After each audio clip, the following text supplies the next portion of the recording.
friends, welcome to Gardening with Creekside. I am Jenny, and you can tell that today is going to be a productive day already. We are putting hanging baskets together that will obviously be for sale here at Creekside Nursery. Of course, remember that we are a Proven Winners certified garden center, so today we are going to be creating lots of gorgeous Proven Winners recipe hanging baskets. So what is a recipe? Proven Winners puts together these plant recipes that just ensure that you have a gorgeous hanging basket all season long. So there will be in these baskets 3 different plants in these really nice 16-inch wire baskets with a cocoa liner. 3 different plants. There are also going to be 2 of each plant. So that means we're going to have 6 plants in this 16-inch container. We're going to a 16-inch decorative container this year because if you remember, like last year, we did multiple videos talking about how to keep your hanging basket looking really nice. And in fact, if you look back on this video from last year, we were in this very greenhouse surrounded by gorgeous hanging baskets. So that is what these little babies are going to turn into in just a few short weeks. We tell people when you buy a 10-inch hanging basket that to really think of that hanging basket as a temporary home and to move it up either to a container in the landscape or a larger hanging basket. So with these 16-inch hanging baskets, there's no need to move them up. This can be their final resting place for the summer. And then of course you can reuse this basket in the years to come. So we're just going to take you through what it is like to put these hanging baskets together. It is not hard, but many hands make light work.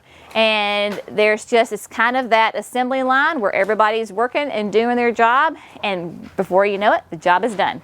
So let's get to looking. Obviously, step 1 is to get a really great potting soil, potting medium. You don't call it dirt, you call it potting soil or growing medium.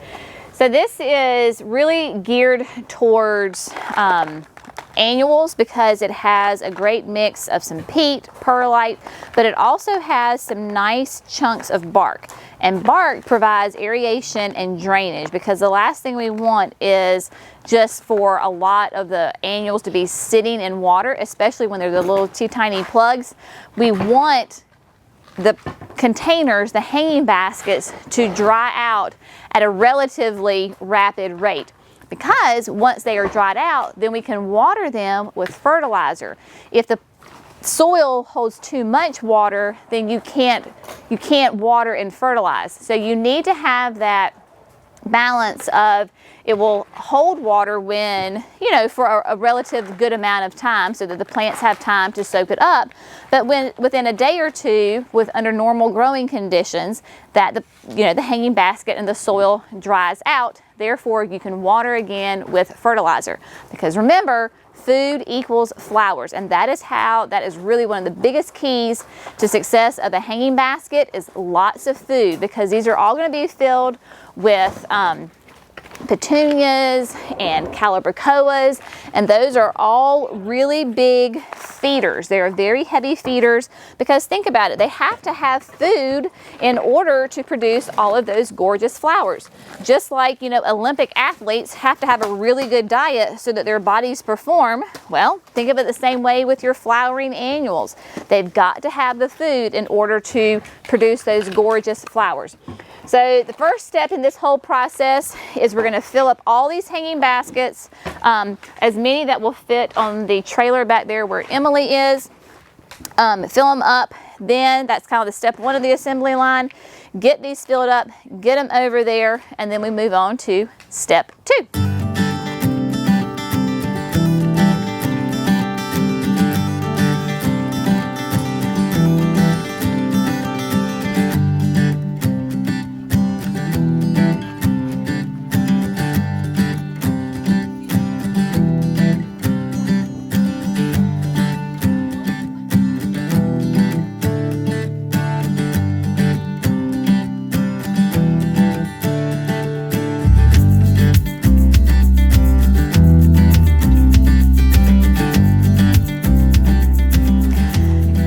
All the hanging baskets are full of potting soil.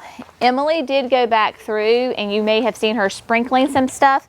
So that is just a systemic that helps prevent aphids, because especially here in the South, I mean, if you're a gardener, there is not a question of, are you going to get aphids? It's, when are you going to get aphids? Aphids, remember, are those really soft-bodied little insects that will suck on the plant. As they suck on the plant for their food, they inject poison.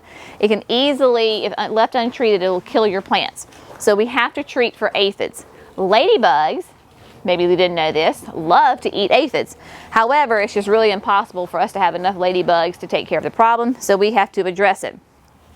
That is in there. That will last for 3 months. Now what we're doing, because of these recipes from Proven Winners, if you remember I told you there's 3 colors and there's going to be 6 plants in each one.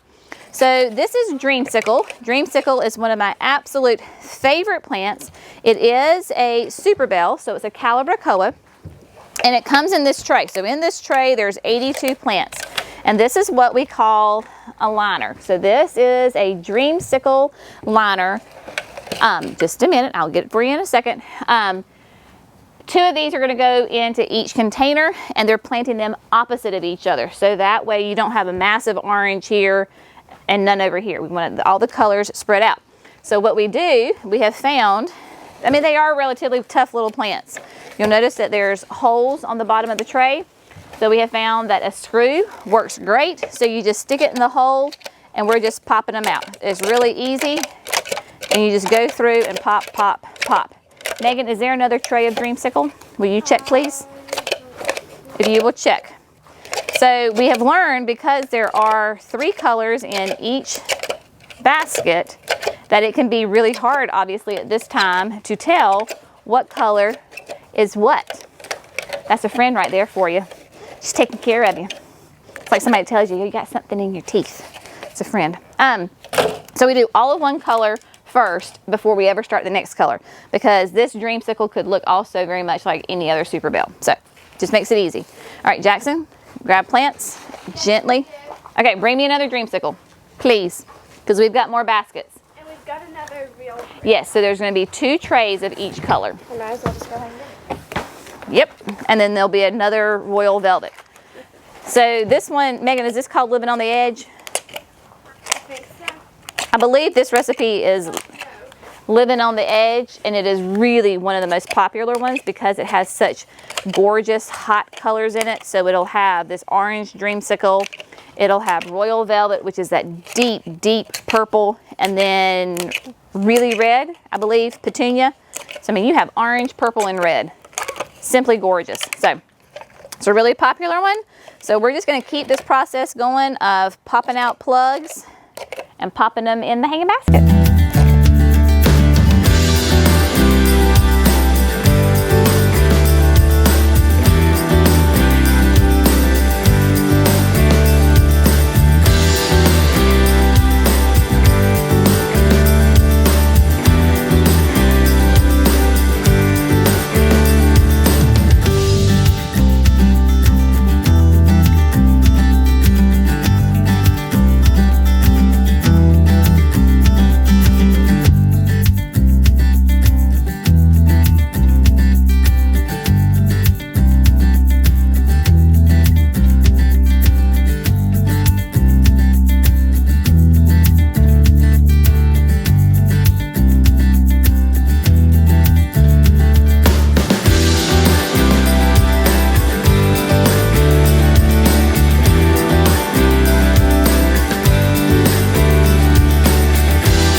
All right, friends, it is the end of the day. The greenhouse is full of hanging baskets, and not gonna lie, we're some tired puppies, but it was a great day's work. We were really thrilled with what we got done, but there's still a lot to do. So this time of the year, early February, really all of February, even in beginning into March, that is our main planting time. Hanging baskets are a slow and tedious job because they're just so labor intensive. We all, in a sense, kind of dread doing hanging baskets, but in the spring when they're blooming, it is all well worth it because they are absolutely gorgeous and they do great in our garden. So it is definitely a labor of love. You will see that in here we have roughly, Jerry was helping me, about 160, 70 hanging baskets hanging up in here. We took all of the big 16-inch cocoa liner boxes, hanging baskets. They're in the new greenhouse. We're going to go there in just a minute and show you that. So they are up. Everybody has a dripper on them. That's the great thing about having a kind of an automated irrigation, fertigation system. Jerry will have it on a timer. He will set it for when it comes on, if it's just plain water or is it fertilizer water. This time of year, you don't really have to water very much because there are very few roots. And you remember how tiny those little liners are compared to the amount of soil that is in the hanging basket. So we do not want these hanging baskets really sopping wet. Remember, we talked about you want them to dry out so that way you can water them with fertilizer. So these do not require a whole lot of water at this point. Obviously, when we get into, the end of April and it's hot and there's tons of roots, then you're watering multiple times a day. Right now, it's just every couple of days, and that is where Jerry is just the expert in knowing when to water, when not to water, so forth and so on. So we're very pleased with the work that we got done. Now, maybe you were wondering, where in the world was Jerry? Well, he was next door doing all of the fine tuning, those little details that make a big difference in the greenhouse. So let's go next door and talk to him and see what he's been doing today. All right, clearly we're in the new greenhouse. I have got my head electrician here beside of me because what were you doing today while we were slaving over there doing hanging baskets? Sit back drinking coffee. In the warm heated greenhouse? Yeah. No, seriously. I was pretending I was in the Bahamas over here. You're daydreaming. Yeah. I did wear my fleece all day, so I was kind of trying to keep myself warm. Well, we do have tropical sunrise around here somewhere, so there you go. Yeah. And sangria. Yeah. Those are all plants, by the way. Yeah.